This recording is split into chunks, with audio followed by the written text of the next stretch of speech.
Hello everyone, I welcome you again on this 10 minutes a day series. So the topic of our today's discussion is product development process part 2. Last session में हम लोगों ने product life cycle के बारे में समझा और product की एक बेसिक इंट्रोडक्शन को समझा। आज की इस सेशन में हम बात करेंगे product branding and retail liabilities के बारे में।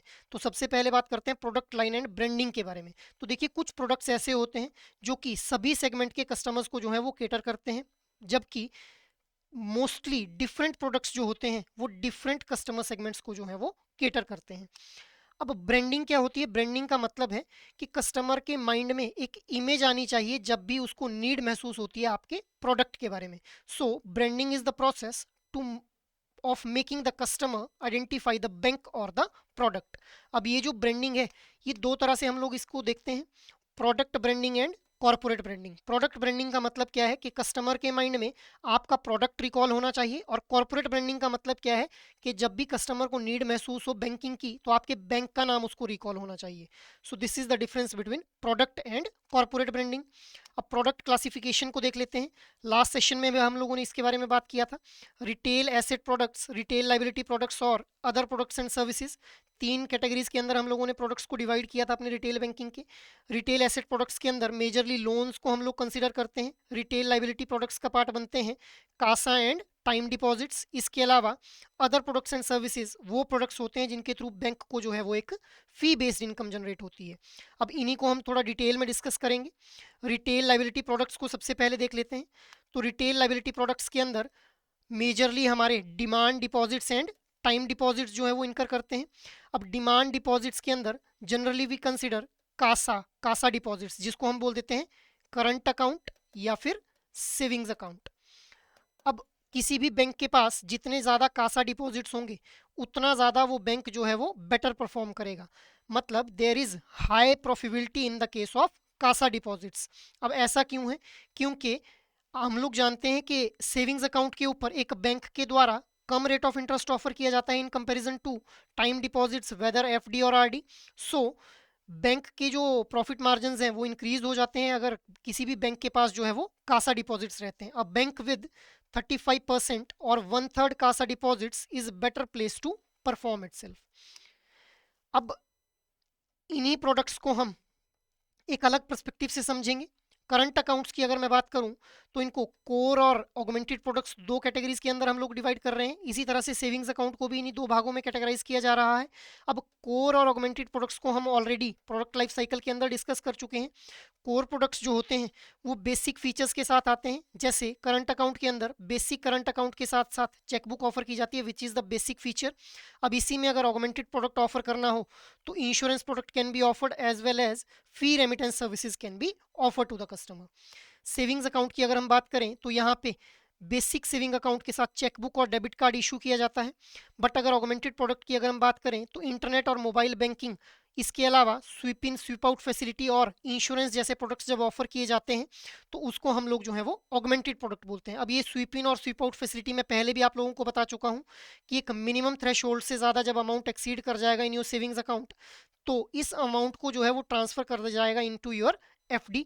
और वैसे ही अगर आपको लगता है सेविंग्स अकाउंट में there is a deficit of funds तो एफडी से अमाउंट को जो है वो ट्रांसफर किया जा सकता है इनटू योर सेविंग्स अकाउंट। अब हम करंट अकाउंट को डिटेल में समझ लेते हैं।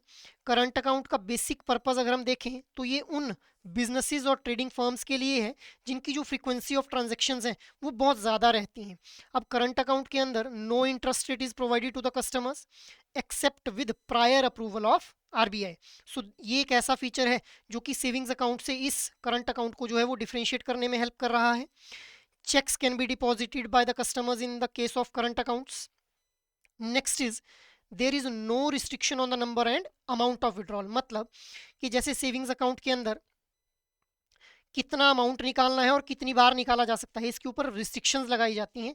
करंट अकाउंट के अंदर इस तरह की कोई भी रिस्ट्रिक्शन नहीं है। सो this is also the feature जो कि इसको एक सेविंग्स अकाउंट से डिफ्रेंशिएट कर रहा है। ओवरड्राफ्ट फैसिलिटी प्रोवाइड की जा रही है कस्टमर्स को करंट अकाउंट के अंदर। मतलब overdraft is a kind of short term loan for the customers. Next is cheque books are issue to the customers. Cheque books उनको इशू की जा रही हैं क्योंकि उनकी फ्रीक्वेंट ट्रांजेक्शन रहती हैं जो चेक्स के थ्रू उन ट्रांजेक्शन को जो है वो फुलफिल किया जा सकता है। अब ये जो करंट अकाउंट है ये ऑलरेडी हम लोगों ने देखा, these are the integral part of CASA. और ये किसी भी बैंक का नेट इंटरेस्ट मार्जिन को इम्प्रूव करने में हेल्प करते हैं और साथ ही साथ बैंक को जो है वो प्रॉफिटेबिलिटी अचीव करने में हेल्प करते हैं, क्योंकि इनके ऊपर कोई भी इंटरेस्ट नहीं देना पड़ रहा है, जिस वजह से जो ये नेट इंटरेस्ट मार्जिन है एक बैंक का बढ़ जाता है। मूविंग अहेड, सेविंग्स अकाउंट की अगर मैं बात करूं, so there are restriction on the withdrawal including number and the amount of transaction. इसके अलावा ये जो सेविंग्स अकाउंट है ये हमारे कस्टमर्स के अंदर सेविंग्स हैबिट को इनकलकेट करने का काम करते हैं और सैलरीड और अदर पर्सन्स के लिए अकमुलेशन ऑफ इनकम का सोर्स बनते हैं। कस्टमर्स इस सेविंग अकाउंट के ऊपर एक इंटरेस्ट अर्न कर सकते हैं। इसके अलावा चेक के थ्रू पेमेंट करने की फैसिलिटी प्रोवाइड की जा रही है कस्टमर्स को।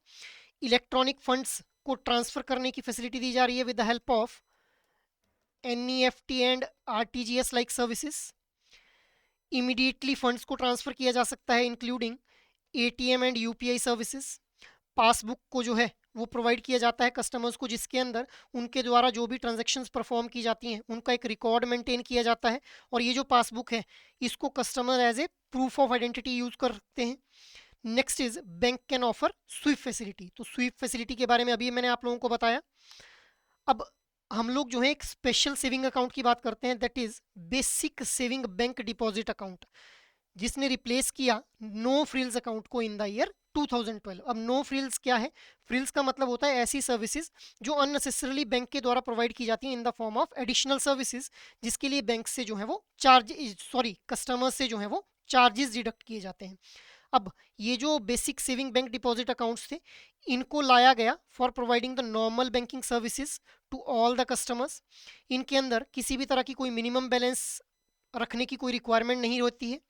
इसके अलावा किसी भी तरह के चार्जेस इन अकाउंट्स के ऊपर नहीं लगाए जाते हैं। डिपॉजिट और विड्रॉल करने की फैसिलिटी प्रोवाइड की जाती है with the help of ATM cards and ई-पेमेंट्स।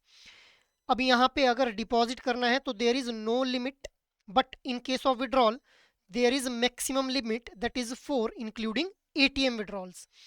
Next अगर हम बात करें तो ATM और डेबिट कार्ड की फैसिलिटी प्रोवाइड की जा रही है कस्टमर्स को in the savings account. This particularly अगर मैं बात करूं BSBD अकाउंट, अब कोई भी ऐसा पर्सन जिसका BSBD अकाउंट चल रहा है किसी एक पर्टिकुलर बैंक में, उस पर्टिकुलर बैंक के अंदर वो कोई अपना दूसरा अकाउंट ओपन नहीं कर सकता। अब यहाँ पे KYC के थ्रू ही इस अकाउंट को जो है वो ओपन किया जा सकता है, बट इन केस किसी पर्सन के पास ऑफिशियली वैलिड डॉक्यूमेंट नहीं है पर्टेनिंग टू KYC, तो उस केस में उस कस्टमर का जो है वो स्मॉल अकाउंट ओपन किया जा सकता है। अब ये स्मॉल अकाउंट क्या होता है इसको समझ लेते हैं। तो स्मॉल अकाउंट उनके लिए है जिनके पास ऑफिशियली वैलिड डॉक्यूमेंट्स नहीं है, मतलब वल्नरेबल सेक्शन ऑफ सोसाइटी के लिए, जिनके पास अभी आधार कार्ड वगैरह जो है वो नहीं पहुंच पाया है या नहीं बना पाए हैं वो लोग। तो बहुत ही सिंपल प्रोसीजर के साथ इस अकाउंट को ओपन अप किया जा सकता है with the help of self attested photograph and thumb print of the customer. अब यहाँ पे कुछ कंडीशंस लगाई गई हैं सो दैट इन अकाउंट्स का जो है वो मिसयूज ना हो जाए। सो एग्रीगेट क्रेडिट जो है that should be less than 1 lakh in a financial year. जो एग्रीगेट विड्रॉल है that should be less than 10,000। और यहाँ पे जो बैलेंस है वो 50,000 से ज़्यादा नहीं होना चाहिए at all the times itself. और इन अकाउंट्स के अंदर किसी भी तरह का कोई फॉरेन रेमिटेंस जो है वो क्रेडिट नहीं किया जा सकता है, मतलब फॉरेन से किसी भी तरह का कोई फंडिंग जो है वो इन अकाउंट्स के अंदर नहीं भेजी जा सकती है। टेन्योर की अगर हम बात करें तो टेन्योर इज 12 मंथ्स। इस टेन्योर को एक्सटेंड किया जा सकता है और 12 महीने तक if proof of application for OVD is submitted, मतलब उन्होंने अपना प्रूफ सबमिट कर दिया है कि मैंने अप्लाई कर दिया है ऑफिशियली वैलिड डॉक्यूमेंट के लिए। अब हम बात करते हैं इंटरेस्ट रेट्स के बारे में। तो इंटरेस्ट रेट्स की अगर मैं बात करूं तो इंटरेस्ट रेट्स को डीरेगुलेट कर दिया गया by the RBI in the year 2012, मतलब 2011 में RBI ने बोला कि अब से बैंक्स खुद डिसाइड करेंगे कि कितना इंटरेस्ट रेट उनको चार्ज करना है या फिर लेना है कस्टमर से।